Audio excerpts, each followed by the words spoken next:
I want to talk or finish up this unit by just doing a bunch of graphs and discussing how some of the stuff that we've talked about in this unit, how it affects the money market, the loanable funds market, and then eventually aggregate supply and aggregate demand. So I want to start off with the topic that we ended with on the last video, which is the loanable funds market and government deficits and surpluses. So let's start out government deficits for just a couple more minutes. All right. So I want to look at the money market and the loanable funds market now. So we're going to look at two different markets here. We're going to look at the money market, which is nominal interest rates versus quantity of money. And then we're going to also look at the loanable funds market, which is real interest rate versus quantity of loans. Okay, quantity of loanable funds, quantity of loans. All right, now if you remember, right, the money market supply of money is vertical. It's perfectly inelastic because the Fed has control over it. Okay, and then demand for money is downward sloping.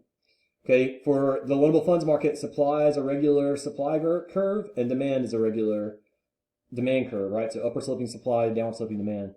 And so let's say that the government starts running big deficits, right? So let's say that they do something like increase increase government spending or decrease taxes. Okay, if they did either one of those, or if they did both of them at the same time, either way, any combination, either decreasing taxes or increasing government spending, or both of them. Okay, let's talk about what would happen in this money market. If the government were to increase spending, so the government increases spending on, say, the military or something like that, right? Well, the government has a certain amount of wealth, okay? And if they're going to spend some of their wealth, they're going to have to convert that wealth into money. So as a result, the demand for money would change. The demand for money would rise, okay? That's what would happen if the government wanted to increase spending. Now, if the government cut taxes, that would raise personal income. And remember, there are lots of different ways you can hold your wealth, right? One of them is in the form of money. So if you have more wealth because the government cuts your taxes, then your demand to hold wealth in the form of money is going to rise as well. So either way, if the government were to cut taxes or increase government spending, we would see this increase in demand for money. Now remember, the supply of money is controlled by the Fed, right? So that's the reason why it doesn't change. I didn't say anything about the Fed changing policy here. I just said that the government changes its tax policy or its spending policy. So if they were to do that, right, then what we would see is interest rates rise, nominal interest rates would rise, okay, due to that increase in government spending or that cut in taxes. Now over here in this graph, okay, the government has increased government spending or they've decreased taxes. Either way, the deficit is going to get bigger, right? Because they're either spending more money or they're getting less tax revenue, okay? So that means that the government's going to need to borrow more money. So as a result, the demand for loanable funds would rise. So this would be the impact of the government doing something to increase the deficit, right? It would increase real interest rates, right? And it has a chance to increase nominal interest rates as well, okay?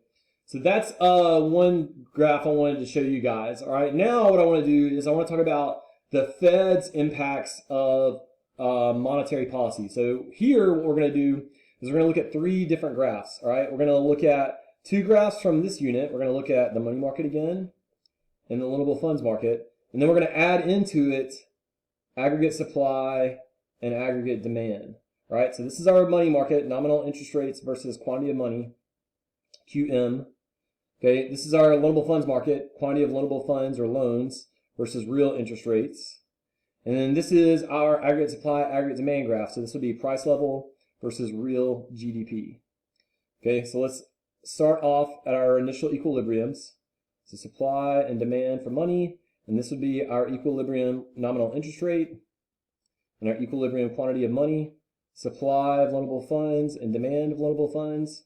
This would be our real interest rate and our quantity of loans, okay? And then aggregate supply and aggregate demand. Now, I'm not going to put long run on here for now because it's not really relevant to our current conversation. We'll worry about long run when we get to the next unit. Okay, so this is our current price level and this is our current output level, all right? So let's say that the Fed did expansionary monetary policy. Okay, they did easy money or expansionary monetary policy. Well, think about the four things that the Fed would be changing here, right? They would, for open market operations, they would buy bonds. That's one of the things they could do. For the reserve requirement, they could lower the reserve requirement. For the discount rate, they could lower the discount rate. Okay, and for that interest rate that they pay on deposits, they could lower the interest rate that they pay on deposits. okay, paid on deposits. Okay, so lower the interest rate they paid on deposits. All right. If they did these things, think about what expansionary policy does, right? Expansionary policy increases the money supply. So let's start with this money market graph. I just told you they're going to increase the money supply, right? So the supply of money would shift to the right.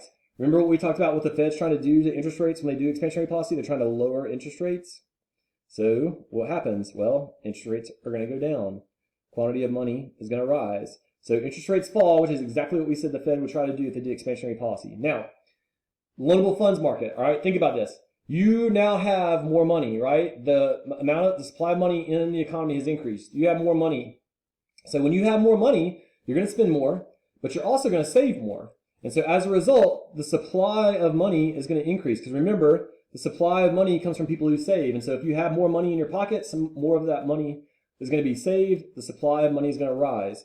And that's going to cause real interest rates to also drop. So real interest rates drop as well. And quantity of loans is going to rise. Now, what's going to happen on this graph? Well, remember, aggregate demand is C plus I plus G plus X sub N, right? If the Fed lowers interest rates, it's not going to be easier to get a loan. So as a result, consumption is going to increase and investment is going to increase. And if those two increase, then aggregate demand will rise. So the result of the Fed's expansionary policy is that, look at it, it expands the economy, right? Their expansionary policy raises aggregate demand and as a result increases price level and increases output. Now, if you look, right, price level is going up. Of course, price level is going up. The Fed is creating more money, right? So inflation rates are going to rise. And so these three graphs show you the results of an expansionary policy by the Fed. If the Fed does these four things right here. Okay, so that's expansionary policy. This is absolutely critical to understand because this is going to be a huge topic in the next unit, okay, guys? So you have to understand, like, what the Fed does with expansionary policy, how it affects aggregate demand, all right? So now let's flip it and let's say that the Fed does contractionary policy, all right? So how is that going to play out? And what's that going to look like? Okay, well, we draw our three graphs, okay? We have our money market graph, our loanable funds graph, and our aggregate supply, aggregate demand graph. Okay, so quantity of money, nominal interest rates, supply of money, demand for money. Okay, and our current interest rates and our current quantity of money in the economy. Okay, this is our loanable funds market. Real interest rates, quantity of loans, quantity of loanable funds, supply of loans, demand for loans. Okay, all right, and then aggregate supply, aggregate demand, price level, real GDP. Short run, aggregate supply, aggregate demand. Okay, this is our current price level and our current output. And I forgot to put it up here, but this would be our current real interest rate and our current quantity of loans. So real interest rate, quantity of loans. Okay, all right, now, so let's say the Fed does contractionary policy. Okay, so what are they going to do? They're going to sell bonds in open market operations. They could raise the reserve requirements. They could raise the discount rate. Or they could increase the interest rate paid on deposits. Paid on deposits. Okay, but either way, any of these four things, or some combination of the four, right? All of these are contractionary policies. Think about the term contractionary, contracting the money supply, right? So it's going to decrease the money supply. It's going to shift the supply of money to the left. So the supply of money shifts to the left. What happens? Nominal interest rates rise. If you think back to when we were talking about this earlier in the unit, I told you guys that contractionary monetary policy raises interest rates. That's exactly what it does here. And it lowers the money supply. Now, you have less money in your pockets, right? So what that means is that you have less money available to save as well, right? So that means that the supply of savings is going to drop, which means the supply of loanable funds is going to drop. And as a result, again, real interest rates are going to rise. Quantity of loans is going to fall. Okay? Now, again, right, GDP or aggregate demand equals C plus I plus G plus X of N. Interest rates are now higher, okay? So it's going to be harder to get a loan. So as a result, consumption is going to decrease. Investment is going to decrease. It's harder to get a loan now, so aggregate demand will decrease. And then AD shifts to the left. okay, which lowers price level and lowers output. All right. So think about contractionary policy, right? We're contracting the money supply. We're contracting the economy. So as a result of this contractionary policy here, right, money supply decreases, it raises interest rates, makes it harder to get a loan, and causes aggregate demand to shift to the left.